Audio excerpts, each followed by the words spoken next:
Girls हमारा next chapter है chapter 13 E payment banks and E banking in India. देखिए सब क्या होते हैं ये पेमेंट्स बैंक। ये न्यू टाइप के बैंक है जो कि कंसेप्चुलाइज किए गए रिजर्व बैंक ऑफ इंडिया के द्वारा इन द ईयर 2014। मतलब पेमेंट बैंक कब शुरू हुए 2014 में। पेमेंट बैंक अलग है, अलग मतलब डिफरेंशिएट बैंक सेटअप है under the guidelines issued on November 27, 2014 by RBI. RBI ने 27 नवंबर 2014 को पेमेंट बैंक के लिए अलग से गाइडलाइन इशू की है टू प्रमोट द क्यों की है ताकि फाइनेंशियल इंक्लूजन मतलब कि हर जगह banking sector in unbanked and under banked areas. ठीक है, जहाँ पर बैंक नहीं है तो वहाँ पर क्या शुरू हो गए पेमेंट बैंक्स।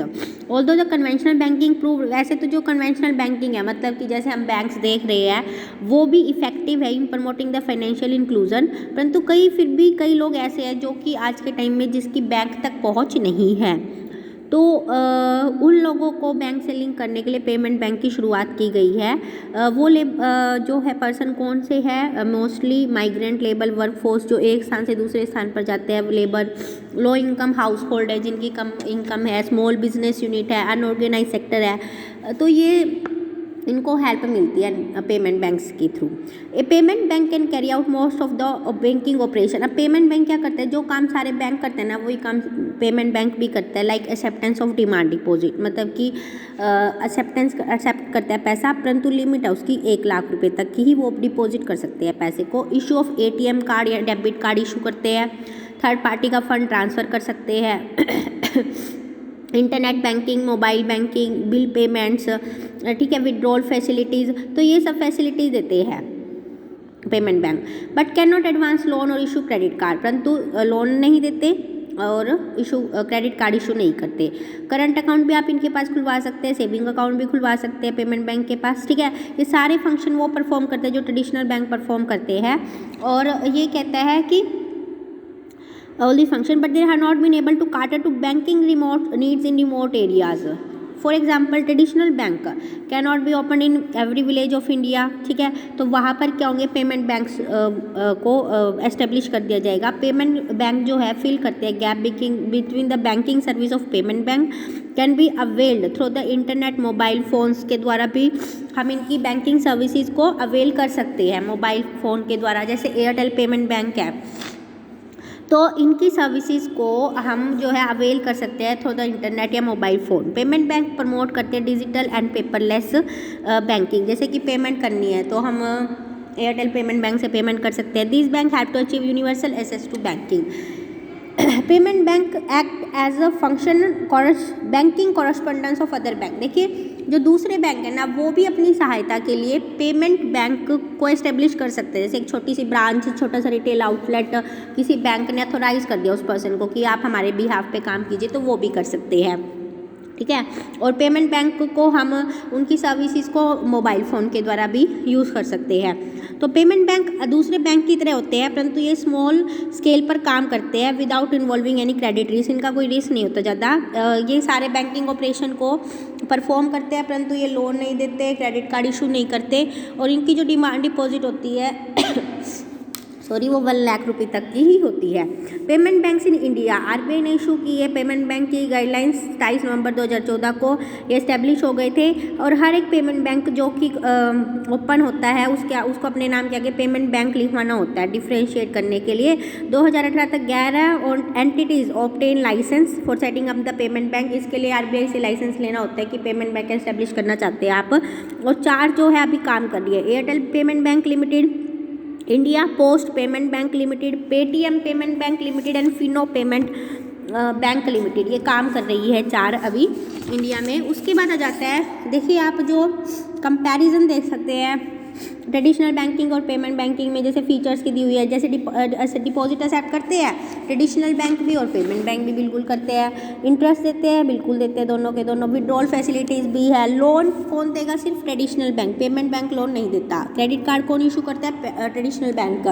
पेमेंट बैंक नहीं करता है। सिर्फ ये 2 काम ऐसे है जो कि ट्रेडिशनल बैंक करता है और ये बैंक नहीं करता। Maximum deposit limit traditional bank में तो आप कितना भी पैसा जमा करवा सकते हैं और यहाँ पर इनकी जो डिपॉजिट लिमिटेड है वो कितनी है, 1 लाख रुपये पर इंडिविजुअल कस्टमर, ठीक है। उसके बाद आ जाते हैं फंक्शंस ऑफ पेमेंट बैंक या services offered by payment bank. कौन कौन सी सर्विसेज ऑफर करते हैं? फर्स्ट है एक्सेप्टेंस ऑफ डिमांड डिपॉजिट। देखिए ये कितने रुपए तक डिमांड डिपॉजिट एक्सेप्ट करते हैं? 1 लाख रुपीज़ तक, एक कस्टमर की 1 लाख रुपीज़ तक। और जो कस्टमर होता है वो इनके पास अपना करंट अकाउंट भी ओपन करवा सकता है और सेविंग अकाउंट भी ओपन करवा सकता है। इशू ऑफ एटीएम या डेबिट कार्ड, बिल्कुल सही बात है। ये जो पेटीएम बैंक है डेबिट कार्ड इशू करते हैं, एटीएम इशू करते हैं और वो एटीएम कार्ड जो है किसी भी बैंक में आप यूज़ कर सकते हैं। Internet banking, mobile banking facilities provide करते हैं, ठीक है। हम पेमेंट बैंक के थ्रू कर सकते हैं ना। थर्ड पार्टी फंड ट्रांसफ़र, अब जो आरबीआई है इन्हें कहता है कि हाँ कहीं पर विड्रॉल करना है पैसा, कहीं पर फंड को रेमिटेंस करना है तो वो कर सकते हैं, जैसे RTGS, NEFT, IMPS, immediate payment system एक ही होता है। पेमेंट ऑफ यूटिलिटी बिल्स की पेमेंट कर सकते हैं। Banking correspondent of other bank, अब एक पेमेंट बैंक एक्ट कर सकता है as a banking correspondence of other bank, ठीक है। मतलब दूसरे बैंक की भी हाफ पे भी ये काम कर सकता है। कौन से एरिया में? अनबैंक्ड एरिया में और अंडर बैंक्ड एरियाज़ में, कि जहाँ पर कम है ब्रांचेज तो वहाँ पर भी ये काम कर सकता है। Services not offered by payment bank के द्वारा कौन कौन सी सर्विसेज ऑफर नहीं करती? एक तो ये लोन नहीं देता, ठीक है, ये क्रेडिट कार्ड इशू नहीं करता, डिपॉजिट 1 लाख रुपए से ऊपर नहीं लेता, ये जो है डिपॉजिट एक्सेप्ट नहीं करता from non resident Indian person से, एनआरआई से। This bank are not allowed to set up the subsidiaries for undertaking non banking financial services. Non banking financial services यानी बैंक से हटके कुछ काम है उसके लिए अपनी अलग से सब्सिडरी ऐसा कुछ ये एस्टेब्लिश नहीं कर सकते। तो मतलब कि इन्हें ओपन तो किया गया आरबीआई के थ्रू, परंतु एक लिमिटेशंस मतलब कि फिक्स कर दी गई है कि आपको यही वाला काम करनी है, मेन काम। उसके बाद आ जाता है guidelines for licensing of payment bank. Guidelines है कुछ, पेमेंट बैंक को जब काम करना है ओपन करेंगे वो तो लाइसेंस की रिक्वायरमेंट होगी, उसके लिए क्या गाइडलाइंस है? September 2013 reserve bank of India constitute a committee headed by doctor Nachiket Mor to propose measure for increase access to banking service and promote the financial inclusion. देखिए जो पेमेंट बैंक है एज आप रिटेल आउटलेट्स के की तरह देख सकते हैं कि ओपन कर देते हैं फिर लोग काम करते हैं उसमें, ठीक है। तो 2013 में सितंबर में एक कमेटी बनाई गई आरबीआई के द्वारा जिसको हेड किया गया नचिकेत मोर ने, और वो क्यों? क्योंकि बैंकिंग सर्विसेज को हम एक्सपैंड करना चाहते हैं, फाइनेंशियल इंक्लूजन इंक्रीज करना चाहते हैं, और इस कमेटी ने अपनी रिपोर्ट सबमिट करवाई थी जैन 2014 में। उसके बाद से ही 27 नवंबर से गाइडलाइन इशू हुई 2014 से। This committee recommended the setting up of the payment bank in India. Doctor Nachiket Mor की कमेटी है to promote the financial inclusion for the migrant labour work force, low income household, small business units, unorganise sector. तो 27 नवंबर 2014 को इसके लिए RBI ने guidelines issue कर दी है। First है guidelines for registration and licensing. देखिए गाइडलाइंस क्या है for registration licensing? Payment bank will be registered as a public limited company under the companies act 2013 में। जो पेमेंट बैंक है वो रजिस्टर्ड होगा एक पब्लिक लिमिटेड कंपनी के रूप में, ठीक है। It will have to obtain license from under the banking regulation act 1949। इसको जो है लाइसेंस लेना पड़ेगा कौन से एक्ट के under? Banking regulation act 1949 with the specific licensing condition restrict its activity mainly to acceptance. और उसमें स्पेसिफिक लाइसेंस कंडीशंस होगी, जैसे कुछ कंडीशंस रख दी ना कि आपकी एक्टिविटी इतनी लिमिट तक रिस्ट्रिक्ट्स है, ठीक है। जैसे आप डिमांड डिपॉजिट एक्सेप्ट कर सकते हैं, provision of payment and remittance services, तो ये सब चीज़ें बैंकिंग रेगुलेशन एक्ट 1949 के अंडर इनको मिलता है, और ये as a public limited company companies act 2013 के अंडर रजिस्टर्ड होते हैं। It will be govern by the provision of the banking regulation act 1949, reserve bank of India act 1934, foreign exchange management act 1999, क्योंकि जैसे कि एनआरआई से पैसे नहीं लेने हैं डिपॉजिट के, payment and settlement system act 2017, deposit insurance and credit guarantee corporation act 1961 and other guidelines instruction issued by RBI. तो इन सब की इन्हें गाइडलाइंस फॉलो करनी पड़ती है जो भी एक्ट में दी हुई है। DICGC इसका एक्ट है 1961, payment and settlement system act है 2007। ऑब्जेक्टिव्स क्या है इनके? The primary objective of setting up of payment bank will be to promote the financial inclusion, ठीक है। मतलब कि अंडर जो एरिया बैंक है, जहाँ पर बैंक नहीं है वहाँ के लोगों को भी फैसिलिटी प्रोवाइड करना, फाइनेंशियल इंक्लूजन को इंक्रीज करना by providing the small saving account, payment remittance services to the migrant labour work force, low income household, small business unit. तो इन सब पर्सन को ये फैसिलिटीज़ देते हैं। Other unorganise sector entity, other users by enabling high volume low value transaction. ठीक है, low value मतलब कि स्मॉल वैल्यू में करते हैं, जैसे अप टू 1 लाख रुपीज़ तक करते हैं ना, हाई वॉल्यूम भी ज़्यादा से ज़्यादा लोग ट्रांजेक्शन्स करें in deposit and payment remittance services in a secure technology driver acquirement. तो इससे क्या होता है, सेफ होती है, ये प्रमोट करते हैं डिजिटल ट्रांजेक्शन्स को, सेफ होती है, पेपरलेस बैंकिंग होती है हमारी कंट्री में। थर्ड है एलिजिबल प्रमोटर, ये कहते हैं कि पेमेंट बैंक के लिए लाइसेंस कौन कौन ले सकता है। The existing non bank prepaid payment instrument issuers authorised under the payment and settlement system act 2007। देखिए जो payment and settlement system act है 2007, तो ये कहते हैं कि एग्जिस्टिंग जो नॉन बैंक है ना वो ले सकते हैं, and other entities such as individuals person, कोई professionals, non banking finance companies, ठीक है, कॉर्पोरेट बैंक्स, कॉरस्पॉन्डेंस बैंक, जो बैंक है अभी खुले हुए हैं, मोबाइल टेलीफोन कंपनीज जैसे कि एयरटेल पेमेंट बैंक ने ले लिया अपना, super market chain companies, real sector cooperatives that are owned and controlled by the residents, and the public sector entities may apply to set up the payment bank। तो किसी भी person ने जो कि खुद ने उसको कंट्रोल किया हुआ है, खुद ही वो उसका ओनर है, कोई पर्सन रेजिडेंट पर्सन या फिर पब्लिक लिमिटेड कंपनी है कोई पब्लिक सेक्टर की, तो वो पेमेंट बैंक को सेटअप कर सकते हैं। जैसे नॉन बैंकिंग फाइनेंशियल कंपनीज, कोई रेजिडेंट पर्सन, कोई प्रोफेशनल पर्सन, कॉर्पोरेट बैंक जो अब मतलब एग्जिस्ट कर रहे हैं, mobile phone telephone companies, super market chain companies, ठीक है, existing non bank prepaid payment instruments under the payment and settlement system act 2007। ये जो पर्सन है ये मतलब एलिजिबल है, अगर ये सेटअप करना चाहते हैं ना पेमेंट बैंक को तो ये कर सकते हैं। ठीक है, तो सेबी उनको मतलब कि सेटअप करने के लिए सेबी रेगुलेशन 2009 में उनको कहेगा कि फिट एंड प्रॉपर है वो order to eligible to promote payment bank. उसके बाद है ना क्या होता है कि स्कोप ऑफ एक्टिविटीज़, अभी हमने पढ़ा कि कहाँ तक वो काम कर सकते हैं। देखिए पेमेंट बैंक एक डिफ्रेंशिएटेड बैंक की तरह सेटअप होगा, उसकी एक्टिविटी कन्फाइंड होगी to further the objective for which it is set up, मतलब कि जिस मेन पर्पज़ के लिए क्या हुआ है ना, फाइनेंशियल इंक्लूजन को प्रमोट करने के लिए, जो माइग्रेंट लेबर वर्कफोर्स है उनको फैसिलिटीज़ प्रोवाइड करने के लिए, लो सेविंग इनकम को अट्रैक्ट करने के लिए, तो ये अपने पर्पजेज़ को पूरा करेगा। Automated teller machine, ATM, bank correspondence etcetera to undertake only certain restricted activity under the banking regulation act 1949 में। ठीक है, ये इन्हें लाइसेंस मिलता है कुछ एक सर्टेन स्पेसिफाइड कंडीशन के साथ।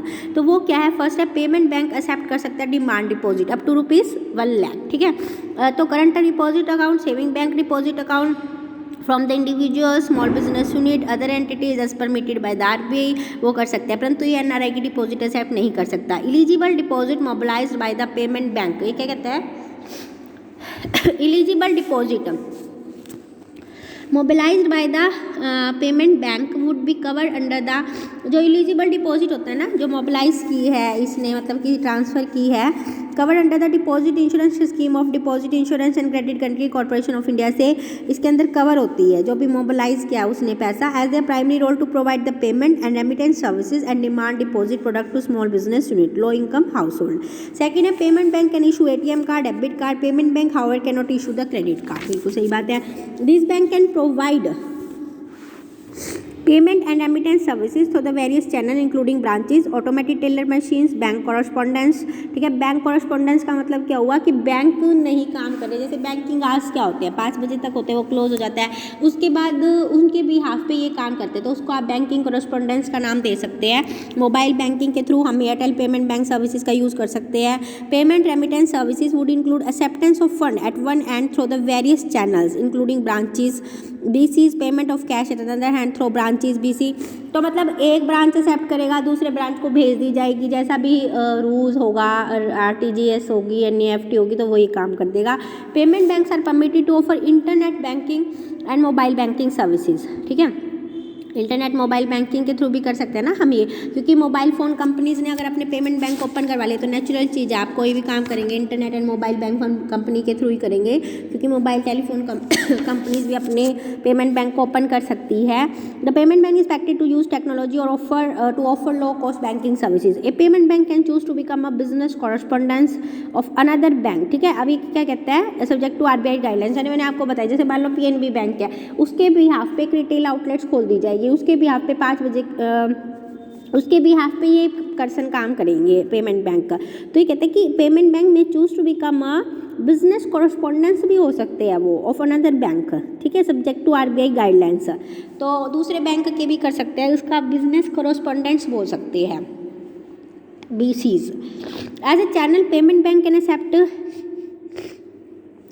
remittance to be sent or to receive remittance from multiple banking under payment mechanism approved by RBI। ठीक है, पेमेंट बैंक ने एक्सेप्ट रेमिटेंस, बिल्कुल सही बात है कि हमें भेजना है पैसा तो वो एक्सेप्ट कर लेंगे। Receive remittance from the multiple bank under the payment mechanism system.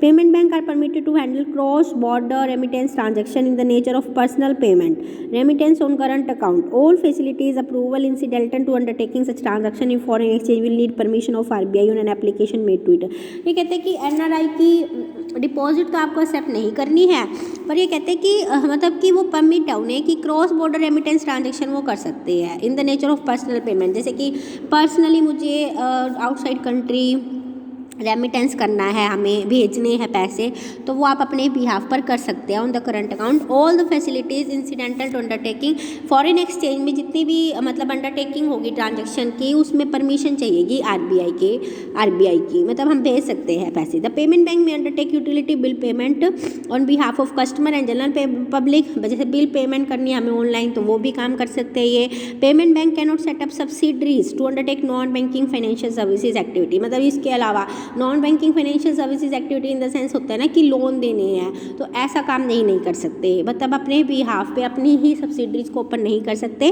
Other financial non financial activity of promoter if any should be kept distinctly separate, not be mingled with the activity of the payment bank. Financial activity non financial activity ये सब क्या होगा, separately होंगे सब चीज़ें। उसके बाद आ जाता है fifth point, deployment of fund. Payment bank can not undertaking landing activities तो देते ही नहीं है ये। ठीक है, मतलब कि उधार पैसा नहीं दे सकते हैं। Banks are required to invest minimum 75% of its demand deposit balance in the government securities treasury bills with maturity up to 1 year that are recognized by the RBI is eligible securities for maintenance of statutory liquidity ratio। हाँ, यहाँ पर ये चीज़ हो सकती है कि जितना भी डिमांड डिपॉजिट बैलेंस होगा ना इनके पास, जैसे ये ओपन करके बैठ जाते हैं, तो उतना 75% इन्हें इन्वेस्ट करना पड़ेगा गवर्नमेंट सिक्योरिटीज़ में अप टू 1 year, जो कि RBI ने इंस्ट्रक्ट करेगा जैसे कि ट्रेजरी बिल में, ताकि वो स्टैट्यूटरी लिक्विडिटी रेशो को मेंटेन कर सके। And hold maximum 25% in current account and time fix deposit with other schedule commercial bank for the liquidity management, और बाकी का 25% टाइम डिपॉजिट या फिक्स डिपॉजिट के रूप में रखेंगे अदर शेड्यूल कमर्शियल बैंक के पास, ताकि लिक्विडिटी उन्हें इनकी बनी रहे, मतलब कि सिक्योरिटीज़ के लिए इन्हें पैसे की रिक्वायरमेंट पड़ेगी डिपॉजिट करवाने के लिए। उसके बाद आ जाता है capital requirement. Minimum paid up equity capital of payment bank shall be ₹100 crore. जैसे बड़ी बड़ी कंपनीज अगर खोल लेते हैं तो उनकी पेड अप कैपिटल कितनी होनी चाहिए, 100 crore. The payment bank shall be required payment bank shall be required to maintain a minimum capital adequacy ratio of 15% of its risk weighted assets on a continuous basis। इनको भी अपना risk weighted assets रखना होता है 50%, जैसे कि जितनी भी इनके पास कैपिटल होती है ना उसका 15% अलग से सेपरेटली इन्हें अपने पास रखना होता है, तो वही रखते हैं। 7th पॉइंट आ जाता है प्रमोटर्स कंट्रीब्यूशन। जो प्रमोटर होते हैं पेमेंट बैंक के should hold at least 40% of paid up equity capital, मतलब कि जो प्रमोटर है जिसने इन्हें शुरू किया है वो कम से कम 40% पेड अप इक्विटी कैपिटल में लगाएगा for the first 5 year from the commencement of the business. ठीक है, 5 साल तक उसका पैसा लगा रहेगा प्रमोटर का, और कितने percentage, 40%। If the payment bank is set up a joint venture with equity partnership with a schedule commercial bank, then the schedule commercial bank can take equity stake in the payment bank. ठीक है, जैसे कि मान लीजिए अब किसी person ने banking correspondent के रूप में मतलब ओपन किया है ये पेमेंट बैंक, तो वहाँ पर पैसा कौन लगाएगा, वो पर्टिकुलर बैंक जिसने कि अपने बिहाफ पे पेमेंट बैंक को ओपन करवाया तो वो बैंक पैसा लगा देगा under banking regulation act 1949। 8th point आ जाता है आपका फॉरेन शेयर होल्डिंग। ठीक है, इसमें क्या होता है देखिए, foreign shareholding in the payment bank would be as per the जो फॉरेन शेयर होल्डिंग होगा पेमेंट बैंक में as per the FDI policy for private sector bank, जैसे कि फॉरेनर पर्सन जो है वो पेमेंट बैंक में पैसा लगा रहे हैं तो उनके लिए जो भी पॉलिसी बनाई हुई है उसी के अकॉर्डिंग वो मतलब किया काम करेंगे as amended from time to time, जितना कि एफडीआई में चेंज होता रहता है। As per the current FDI policy aggregate foreign investment private sector bank from all source will be allowed up to a maximum of 74% of paid up capital of the bank. मतलब अभी तक कितना allow किया हुआ है, 74% allow किया हुआ है। Automatic route up to 49%, approval route, 2 route होते हैं इसके भी, automatic route and approval route. ठीक है, 49% अप टू 74% मैक्सिमम लिमिट रखी हुई है। ऑटोमेटिक रूट में परमिशन लेने की रिक्वायरमेंट नहीं होती और दूसरा होता है अप्रूवल रूट जिसमें परमिशन लेने की रिक्वायरमेंट होती है। नेक्स्ट है business plan. Applicants for the payment bank license will be required to furnish their business plan and project reports with their application.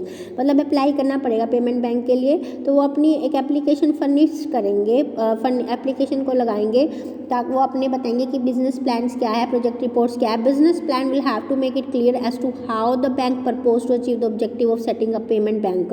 Business plan में क्या होगा, क्लियर करना पड़ेगा कि कैसे जो बैंक है वो अपने ऑब्जेक्टिव को सेट करेगा जिसके लिए पेमेंट बैंक को एस्टेब्लिश किया जा रहा है। Business plan should cover aspect relating to business model, purpose to be used, banks access point in rural area, semi urban areas, control over its BCs, customer grievance redressal. मतलब वो बताएंगे कि हाँ ऐसा यहाँ पर ठीक रहेगा सेटअप करना, यहाँ पर बैंकिंग फैसिलिटीज़ कम है, रिमोट एरियाज़ है, should be realistic and viable. जो बिजनेस प्लान है वो एप्लीकेशन का रियलिस्टिक होना चाहिए, वायबल होना चाहिए। अदर कंडीशंस क्या, payment bank shall operate in remote areas mostly through the BCs, banking correspondence, ATM and other network. ठीक है, A payment bank will be required to have at least 25% of physical access point including BCs in rural center. The operation of the bank should be fully network होना चाहिए, technology driven होना चाहिए from the beginning. Bank should have customer grievances cell to handle the customer complaints. इन पे bank का भी customer grievances cell होगा ताकि वो handle कर सके customer complaints को. Compliance of terms and conditions laid down by RBI is an essential condition. बिल्कुल सही बात है, इन्हें आरबीआई के द्वारा मतलब बताई गई सारी कंडीशंस को फुलफिल करना पड़ेगा for grant of license and in non compliance will attract a panel measure including the cancellation of the license of the bank. जो भी आरबीआई इन्हीं के लिए रूल्स बनाती है, रेगुलेशंस बनाती है, उनको फुल करना पड़ेगा। उसके बाद आ जाता है benefits of payment bank. First है वाइड नेटवर्क, बिल्कुल सही बात है। क्या बेनिफिट्स है, payment banks like Airtel payment bank, Indian post payment bank use the retail outlets as banking point. अपने ना रिटेल आउटलेट्स के रूप में वो यूज़ कर रहे हैं इसे। फिर in future payment bank will have wide distribution network होगा पेमेंट बैंक का। Promote banking habit, financial inclusion in unbanked areas, जहाँ पर बैंकिंग फैसिलिटीज़ नहीं है वहाँ पर ये अपनी फैसिलिटीज़ ऑफर करेगी। Low cost, in case of payment bank huge investment is not required in the infrastructure, में ज़्यादा पैसे लगाने की जरूरत नहीं होती। रिटेल आउटलेट्स खोलना होता है। For example Airtel payment bank है, is run through existing retail outlets of Airtel. जो एयरटेल पेमेंट बैंक है ना, जहाँ पर रिटेल आउटलेट्स होगी एयरटेल की, उसी में भी ओपन किया जा सकता है। There is a saving in the infrastructure cost existing retail outlets of the Airtel. ठीक है, further these banks are technology drivers होते हैं, they are open to the internet which involve low cost होते हैं। टेक्नोलॉजी तो हर जगह ही हो गई। Convenience, great convenience in carrying out banking transactions as banking counter of payment banks are run through the retail store. जो कि कहते हैं कि बैंकिंग काउंटर्स होते हैं पेमेंट बैंक के, वो रिटेल स्टोर के थ्रू ओपन होते हैं, विच में भी door step of common man. This neighbourhood banking point more convenience हो जाता है। ठीक है, तो उसी रिटेल आउटलेट्स में जो है हम इसको ओपन कर सकते हैं। Safety, bank are govern by the reserve bank of India के द्वारा गवर्न होते हैं। ये पब्लिक मनी सेफ होती है। ठीक है, further account holder keep small balance इन अकाउंट, मैक्सिमम बैलेंस 1 लाख, तो रिस्क नहीं होता ज़्यादा। Liquidity, funds of payment bank have good liquidity at 75% of investment of payment bank is made in the government securities, treasury bill। जो भी payment bank होता है ना, इनके पास जितनी भी इन्वेस्टमेंट होती है उसका 75% इन्हें गवर्नमेंट सिक्योरिटीज़ में, ट्रेजरी बिल में इन्वेस्ट करना होता है, तो वो सेफ होते हैं। This security can be easily converted in the cash, non risk of the, मतलब एज सिक्योरिटी उन्हें गवर्नमेंट सिक्योरिटीज़ में इन्वेस्ट करना पड़ता है पैसा। Non risk of non performing assets, जैसे कि बैंक्स होते हैं, लोन देते हैं, तो वहाँ पर NPA के बारे में पढ़ा था हमें, पर नॉन परफॉर्मिंग एसेट्स होती है, तो इसमें ऐसा कोई रिस्क नहीं होता बैड डेट्स वगैरह का। हाँ, नॉन परफॉर्मिंग एसेट्स को आप सिंपली बोल सकते हैं बैड डेट्स, ठीक है। Offer higher rate of interest on deposit, as payment bank have low operating cost, so these bank can offer higher rate of interest on deposit। ये कहते हैं जो पेमेंट बैंक्स होती है उनकी ऑपरेटिंग कॉस्ट क्या होती है, लो, तो ये बैंक ऑफर कर सकते हैं higher rate of interest on deposit, deposit के ऊपर अच्छा रेट ऑफ इंटरेस्ट देते हैं ये। उसके बाद हम पढ़ रहे हैं limitation of payment bank. First है देखो लोन लैंडिंग फैसिलिटी, बिल्कुल सही बात है, उधार तो ये देते ही नहीं है, ठीक है। ये कहता है कि और ना ही क्रेडिट कार्ड इशू करते। It affect earning capacity of payment bank as interest on loan can be a source of revenue, ठीक है। कहते हैं कि हाँ अफेक्ट करते हैं, क्योंकि इंटरेस्ट नहीं मिलेगा ना अगर लोन नहीं देंगे, तो एक लिमिटेशन हो गया कि रेवेन्यू का सोर्स इनका चला गया। Less public confidence, people India have less confidence in payment bank, they feel insecurity in keeping their funds in payment bank as they are new to them, ठीक है। तो उनका फेथ कहाँ पर है ज़्यादा, कन्वेंशनल बैंक्स में ही फेथ है। Less awareness, the concept of payment bank is in the infancy stage, people living in the remote areas which have little knowledge about these banks, बल्कि अर्बन एरियाज़ के बारे के पीपल को भी इनके बारे में ज़्यादा पता नहीं होता। Main objective this bank to provide banking facilities to the migrant मतलब उन्हीं के ऊपर ये मेन फोकस करते हैं ना, जो माइग्रेंट वर्कर्स होते हैं, अनऑर्गेनाइज सेक्टर में काम करते हैं, माइक्रो स्मॉल बिजनेस यूनिट्स के होते हैं, तो वहीं पर ही मतलब इन्हीं लोगों को ये ज़्यादा फैसिलिटीज़ प्रोवाइड करते हैं। Limits on deposit, payment bank जो होती है not authorise to deposit to accept deposit exceeding ₹1 lakh, ठीक है, 1 लाख से ज़्यादा तो डिपॉजिट एक्सेप्ट करते ही नहीं है। This limit on deposit negatively affect the financial position of the payment bank, तो ये कुछ एक लिमिटेशन हो जाएगी इसकी, वैसे जो है बेनिफिट्स भी है, ठीक है गर्ल्स। उसके बाद ई बैंकिंग हम नेक्स्ट वीडियो में करेंगे। इतने आपको कोई प्रॉब्लम है तो आप क्वेश्चन पूछ सकते हैं।